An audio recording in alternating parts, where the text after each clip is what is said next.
یا نبی سلام علیکہ، یا رسول سلام علیکہ، یا حبیب سلام علیکہ، صلوات اللہ علیکہ، یا نبی سلام علیکہ۔ بسم اللہ والحمد للہ والصلاة والسلام علی خاتم النبیین۔ صحابی رسول خادم نبی حضرت انس بن مالک رضی اللہ عنہ سے روایت ہے، فرماتے ہیں کہ ایک بار نبی پاک صلی اللہ علیہ وآلہ وسلم نے مجھ سے ارشاد فرمایا، اے بیٹا، اگر استطاعت رکھتے ہو تو ہمیشہ باوضو رہا کرو، کیونکہ جس کی روح حضرت اسرائیل علیہ السلام حالت وضو میں قبض کریں گے اس کے لیے شہادت لکھ دی جاتی ہے۔ سبحان اللہ۔ اس حدیث پاک سے معلوم ہوا کہ ہر وقت باوضو رہنا سنت مبارکہ ہے، اور سرکار علیہ الصلاۃ نے اس کو پسند فرمایا ہے کہ مومن باوضو رہے، اور اس کی فضیلت بھی ارشاد فرمائی کہ اگر وضو کی حالت میں اس کا انتقال ہو جاتا ہے تو اس کو شہادت کا ثواب ملے گا۔ حضرت انس رضی اللہ عنہ سے دوسری روایت بھی ہے، فرماتے ہیں کہ ایک بار حضور علیہ السلام نے ارشاد فرمایا کہ باوضو رہا کرو، تمہاری عمر لمبی ہوگی۔ سبحان اللہ۔ باوضو رہنے کی ایک اور فضیلت معلوم ہو گئی۔ اسی طریقے سے احادیث مبارکہ میں آتا ہے کہ جو شخص ہر وقت باوضو رہے گا اس کے رزق میں برکت ہوگی۔ ایک حدیث پاک میں آتا ہے کہ مومن ہی باوضو رہتا ہے۔ بڑی عالی شان فضیلت بیان کر رہا ہوں، غور سے سنیے گا۔ ایک بار نبی پاک صلی اللہ علیہ وآلہ وسلم نے نماز فجر ادا فرمائی۔ فجر کے بعد آپ نے حضرت بلال رضی اللہ عنہ سے معلوم کیا، اے بلال، آپ کون سا ایسا عمل کرتے ہیں مجھے بتائیں، کیونکہ میں نے رات کو تمہیں خواب میں دیکھا ہے اور جنت میں دیکھا ہے اور تمہارے قدموں کی آہٹ سنائی دی ہے۔ حضرت بلال رضی اللہ عنہ نے عرض کیا، یا رسول اللہ، میرا عمل یہ ہے کہ میں جب بے وضو ہوتا ہوں تو وضو کر لیتا ہوں اور اس کے بعد 2 رکعت ادا کرتا ہوں۔ سبحان اللہ۔ حضرت بلال رضی اللہ عنہ کو جنت میں یہ عالی شان مقام کس عمل کی بدولت ملا؟ ایک تو باوضو رہتے تھے، جب بھی وضو ٹوٹتا دوبارہ وضو کر لیتے تھے، اور اس کے بعد 2 رکعت نفل ادا کرتے تھے، اسے تحیۃ الوضو بھی کہتے ہیں۔ ضمناً یہ بھی معلوم ہوا کہ وضو کے بعد ہم 2 رکعت نفل ادا کر لیں اگر مکروہ وقت نہ ہو۔ اگر کسی نے ایسے وقت میں وضو کیا کہ وضو کے بعد وہ فرض نماز پڑھ لیتا ہے یا سنت نماز پڑھ لیتا ہے تو اس کو الگ سے تحیۃ الوضو پڑھنے کی ضرورت نہیں ہے، بلکہ وہی فرض یا سنت نماز جو وضو کے فوراً بعد اس نے پڑھ لی وہی تحیۃ الوضو ہو جائے گی۔ ہاں، اگر ایسے وقت میں کسی نے وضو کیا کہ نفل نماز کی گنجائش ہے اور ابھی ہمیں کوئی فرض نماز کی سنت قبلیہ یا بعدیہ نہیں پڑھنی ہے تو اب ہم الگ سے 2 رکعت نفل تحیۃ الوضو کی نیت سے ادا کریں تو یہ فضیلت حاصل ہو جائے گی۔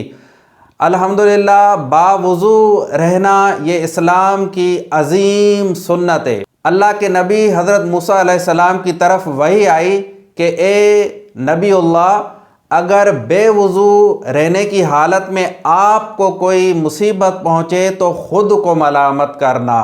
اس سے معلوم ہوا کہ باوضو رہنے سے مصیبتوں، بیماریوں، حادثات وغیرہ سے حفاظت رہتی ہے۔ اس میں کوئی شک نہیں، جب مومن وضو کرتا ہے تو وہ حصار میں آ جاتا ہے اور بہت سی بیماریوں سے، مصیبتوں سے، آفات و بلیات سے محفوظ ہو جاتا ہے۔ اس کے علاوہ باوضو رہنے کی ایک فضیلت یہ ہے کہ جب تک وضو رہتا ہے ہمارے نامہ اعمال میں کرامن کاتبین نیکیاں لکھتے رہتے ہیں۔ اب اس میں یہ آیا ہے کہ وضو سے پہلے بسم اللہ والحمدللہ یہ دعا پڑھنی چاہیے، تو نامہ اعمال میں جب تک وضو رہے گا فرشتے نیکیاں لکھتے رہیں گے۔ سبحان اللہ، باوضو رہنے کی کتنی عالی شان فضیلت۔ اسی طریقے سے کتابوں میں علماء کرام نے لکھا ہے کہ جو باوضو رہتا ہے ہر وقت تو فرشتے اس سے محبت کرتے ہیں، اس کی صحبت میں بیٹھتے ہیں۔ باوضو رہنے کے دینی فوائد تو آپ لوگوں نے سنے، اس کے دنیاوی فوائد بھی بہت زیادہ ہیں، کیونکہ انسان جب باوضو رہتا ہے تو یہ نظافت ہے، صفائی ستھرائی ہے۔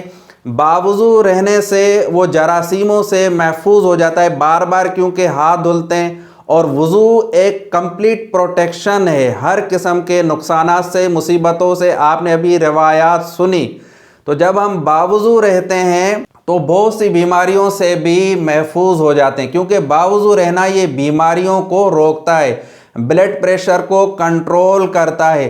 باوضو رہنے والے اسکن کی الرجی سے، دانوں سے محفوظ رہتے ہیں۔ باوضو رہنے سے فالج کا خطرہ بہت کم ہو جاتا ہے۔ تو یہ باوضو رہنے کے جسمانی فوائد بھی ہیں، طبی فوائد بھی ہیں، سائنسی فوائد بھی ہیں۔ لہٰذا ہم کوشش کریں کہ ہر وقت باوضو رہیں، جب بھی وضو ٹوٹ جائے تو دوبارہ وضو کر لیں، اور باوضو محض رضائے الہی کے لیے رہیں۔ جب ہم باوضو رہیں گے تو ہمارے دل میں نور پیدا ہوگا، روحانیت پیدا ہوگی، اس سے چہرہ نورانی ہو جاتا ہے۔ آج لوگ جو ہے چہرے کی خوبصورتی کے لیے مختلف فیس واش یوز کرتے ہیں، کریمیں یوز کرتے ہیں، مختلف جو ہے پروڈکٹ یوز کرتے ہیں کہ ہمارا چہرہ خوبصورت ہو جائے، چہرے پر گلو آ جائے، چمک آ جائے، اور وائٹننگ ہو جائے چہرے پر۔ دیکھیں، اس کے لیے بہترین جو ہے نسخہ میں بتا رہا ہوں کہ آپ باوضو رہنے کی عادت بنائیں، انشاءاللہ تعالی آپ کا چہرہ خوبصورت، نورانی، چمکدار ہو جائے گا، اور آپ کے چہرے پر گلو اور وائٹننگ بھی آئے گی۔ یہ باوضو رہنے کی دنیاوی برکتیں، جسمانی برکتیں، کیونکہ جب ہم باوضو رہتے ہیں تو ایک قسم کی روحانیت، نورانیت ہمیں گھیر لیتی ہے، جس کی وجہ سے خود بخود انسان کے چہرے میں خوبصورتی آتی ہے۔ جو چاہتا ہے کہ میرا دل صاف ہو جائے، مجھے تقوی، پرہیزگاری حاصل ہو جائے، اور یہ ہر مومن چاہتا ہے، تو اس کو چاہیے کہ وہ باوضو رہا کرے۔ سبحان اللہ، یہ کتنا آسان عمل ہے۔ ایک تو باوضو رہیں گے تو بار بار ہاتھ منہ بھی دھل جائیں گے، صفائی بھی حاصل ہوگی۔ اب خوش نصیب ہیں وہ لوگ جو باوضو رہتے ہیں، بڑی سعادت کی بات ہے۔ اور اگر اس حالت میں موت آ جائے تو شہادت لکھی جائے گی، اور قیامت کے دن بھی اسی حالت میں، یعنی وضو کی حالت میں انسان اٹھایا جائے گا، کیونکہ حدیث پاک میں آتا ہے کہ جس کا انتقال جس کنڈیشن میں ہوگا اسی کنڈیشن میں قیامت کے دن وہ اٹھایا جائے گا۔ لہٰذا ہم باوضو رہنے کی عادت بنائیں، اس کی بڑی برکتیں ہیں۔ جو شخص چاہتا ہے کہ میں پکا نمازی بن جاؤں تو وہ باوضو رہنے کی عادت بنائے۔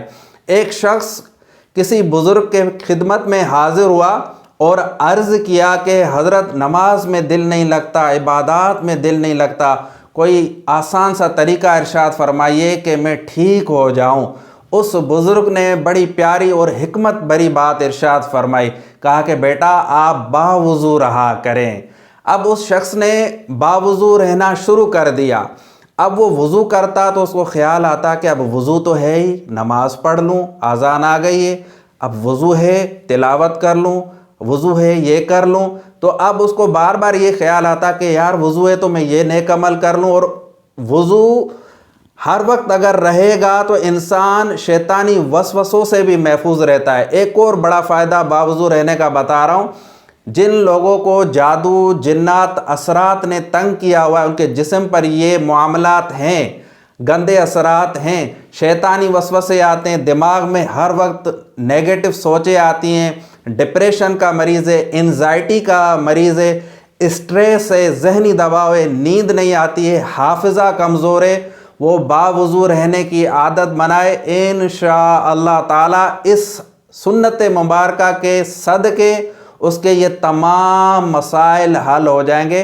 اللہ تبارک و تعالی ہمیں آقا کریم صلی اللہ علیہ وآلہ وسلم کی سنتوں پر عمل کرنے کی توفیق عطا فرمائے۔ وما علینا الا البلاغ المبین۔